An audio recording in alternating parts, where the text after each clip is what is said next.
unfortunately now we are at a time when some nurses is just, how are you doing, Miss? They call her Miss Morris. Yeah, Well, that's the name I'm going to use, baby. Me can't remember the other one. And as usual, you are here early. She's the early bird. I know. They said that that baby is like a 3 months old baby. Exactly. Yeah, because Exactly. Alita was five 5 pounds ounces. Yeah. So this she was just a little more I went than. into a shop one day and one of the assistants in the shop said, "She's like a little dot."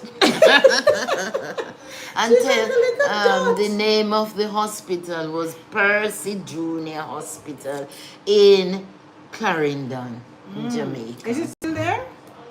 The hospital still exists? Oh yes, man. They've expanded. I think. Some Have you ever been people- back to any other place? Oh yes, go and visit and ask for some of the babies, you know, because sometimes they live near around to the hospital, and sometimes the children see me with their parent, and the parent will say, "Did you nurse that?" You know. Some of them I don't remember, but most of them, as the mothers tell me when they had them, I remember the time. It was a joyful time. Yeah. If I say the world changes and we're going to seek professions again, I would go back into nursing. You like it? Oh yes, Yeah. nursing and midwifery. Still go back. Teaching, I wanted to go to nursing school to be a nursing tutor, but my throat started up again. Can't do teaching on a full-time basis, but part-time, doing little teaching is all right. So what was it? So how would you compare working here as a midwifery and working in London as a what you know? Is there in England, there's much more equipment Right. to work with, Okay. so it's easier. But the same problem we have here, shortage of staff, is the same thing happening out there in England. But we are under a system where it becomes like a crime if you allow a woman to die in labor, or the baby die right after you deliver them. But I notice some of the hospitals in England, that's the problem they're having now. The babies are dying because they don't have enough staff. And what we do out here in Jamaica, when a baby dies on a nurse or a midwife, she is sent back to school to do a refresher's course. And if a mother dies, it's like a crime. And sometimes they take them to court. So because you know the seriousness of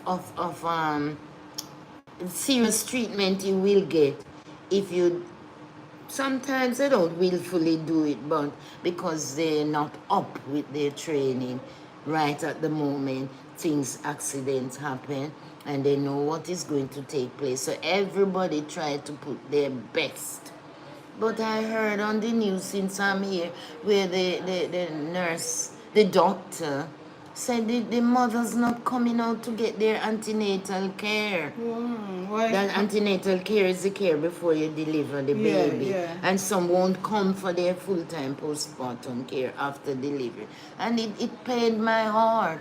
And I thought, if I were here, I would try to go on our radio at NCB and see you and encourage the mothers. Tell them how important, because I think it's lack of knowledge.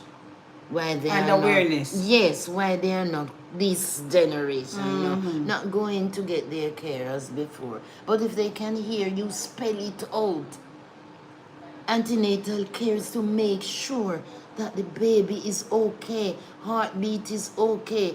When you come on in the last 6 weeks, check to see that the cord is not wrapping around the baby's neck, because some of them hang, you know, cord. So when you're delivering and you do that episiotomy, the cut is called episiotomy, and you go up with the 2 fingers, you find the neck, and then you feel, see if the cord, and if the cord is tight, you have to get a scissors in now, following your 2 fingers, and, What? and feel for the cord, and cut the, you clamp it like this